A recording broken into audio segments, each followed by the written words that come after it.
이사야 8장 1. 이사야의 아들 7장에 이어 아수르를 통해 이스라엘과 아람을 징계하신다는 하나님의 말씀이 이어진다. 하나님께서는 그 일들이 이루어질 것이라는 또 하나의 징조를 주신다.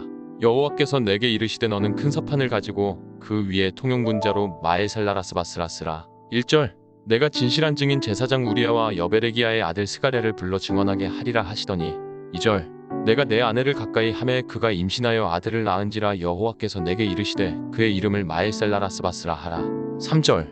이는 이 아이가 내 아빠 내 엄마라 부를 줄 알기 전에 다메섹의 재물과 사마리아의 노략물이 아수르 왕 앞에 옮겨질 것임이라 하시니라. 4절. 마엘셀라라스바스는 빠른 노획물 혹은 노략이 속히 올 것이라는 뜻을 가지고 있고 이 단어는 이사야의 아들 이름이 된다. 그리고 아이가 자라기 전에 두 나라는 아수르에 의해 멸망할 것이라고 말씀하시고 그것은 대제사장과 선지자 앞에서 서판의 책임으로 증표로 삼게 된다. 2. 하나님이 우리와 함께 하시다. 하나님의 말씀은 두 나라의 멸망으로 끝나지 않는다. 유다 역시 범죄한 가운데 있었고 왕인 아하스는 그것을 돌이키려고 하지 않았기 때문이었다. 결국 아수르의 손길은 두 나라를 멸망시킨 후에 유다를 향하게 될 것이다.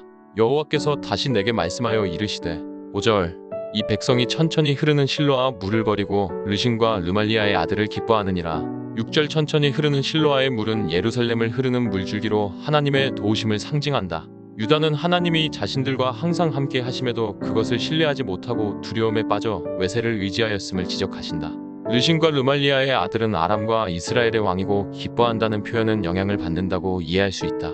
그러므로 주내가 흉용하고 창이랑 큰 하수 곧 아수르 왕과 그의 모든 위력으로 그들을 뒤덮을 것이라. 그 모든 골짜기에 차고 모든 언덕에 넘쳐.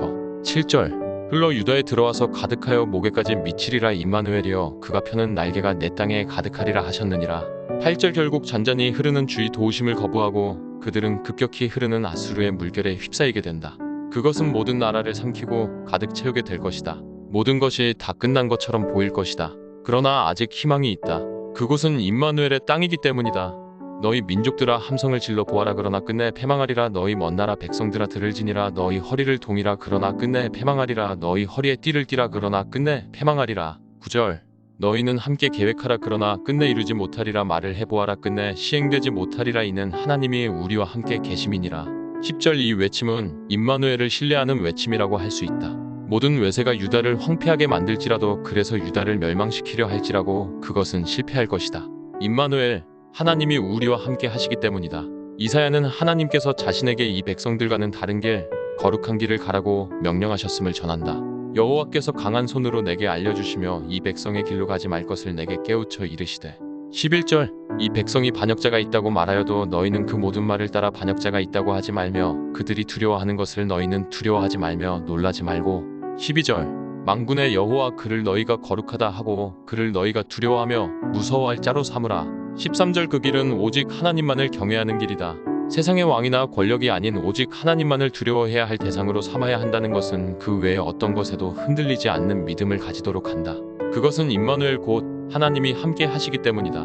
그가 성소가 되시리라. 그러나 이스라엘의 두 집에는 걸림돌과 걸려 넘어지는 반석이 되실 것이며 예루살렘 주민에게는 함정과 올무가 되시리니 14절. 많은 사람들이 그로 말미암아 걸려 넘어질 것이며 부러질 것이며 덫에 걸려 잡힐 것이니라. 15절. 하나님께서는 오직 자신을 경외하는 자에게는 성소 곧 하나님의 집이 되어주시지만 그렇지 않는 자들에게는 함정과 올가미를 주신다. 이제 예루살렘의 많은 사람들이 그것으로 말미암아 고통을 받게 될 것이다. 이러한 하나님의 말씀에는 절망과 소망이 함께한다. 죄로 인한 징계는 절대로 피할 수 없다. 그러나 그 안에 임마누엘이 존재한다.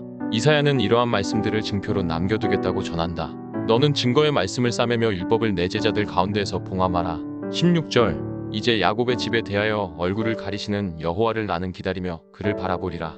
17절. 보라 나와 및 여호와께서 내게 주신 자녀들이 이스라엘 중에 징조와 예표가 되었나니 이는 시온 산에 계신 만군의 여호와께로 말미암은 것이니라. 18절.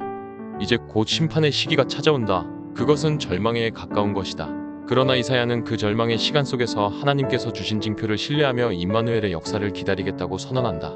이 고난의 시간을 보내는 다른 무리들이 있다. 어떤 사람이 너희에게 말하기를 주절거리며 속살거리는 신접한 자와 마술사에게 물으라 하거든 백성이 자기 하나님께 구할 것이 아니냐 산자를 위하여 죽은 자에게 구하겠느냐 하라.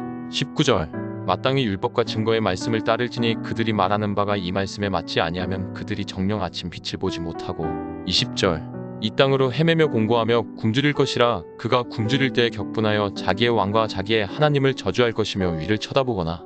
21절 땅을 굽어보아도 환난과 흑암과 고통의 흑암뿐이리니 그들이 심한 흑암 가운데로 쫓겨 들어가리라. 22절 이들의 모습은 이사야의 무리들과 대조적인 자들이다. 이들에게 하나님을 향한 신뢰는 없다. 그들은 말씀하시지 않으시는 하나님을 대신하여 무당에게 나아가 물으며 어떤 길을 가야 하는가를 얻고자 한다. 그러나 그들은 결국 길을 찾지 못하고 하나님의 징계의 시간 속에서 고통을 받게 될 것이다. 신앙의 핵심은 임마누엘이다. 그리스도인은 하나님이 함께 하시는 사람들이고 그분을 신뢰함으로 어떠한 삶의 순간에서도 소망의 노래를 부르며 주를 기다리는 사람들이기 때문이다. 우리의 증거가 되시는 예수 그리스도를 바라보며 어떤 상황 속에서도 주를 바라보는 성도가 되기를 소망한다. 오늘의 기도. 주님, 우리를 주의 성소로 삼으시고 우리와 늘 함께 하심을 감사드립니다. 우리가 임마누엘의 하나님을 늘 기억하고 감사하며 살아가게 하시고 주님께서 우리를 위해 행하실 역사를 기대하며 신뢰하는 자들이 되게 하옵소서. 때론 절망과 같은 시간들이 찾아올지라도 눈을 들어 주를 바라보며 소망의 노래를 아름답게 부르는 그리스도인이 되게 하옵소서. 임마누엘이신 예수 그리스도의 이름으로 기도합니다. 아멘.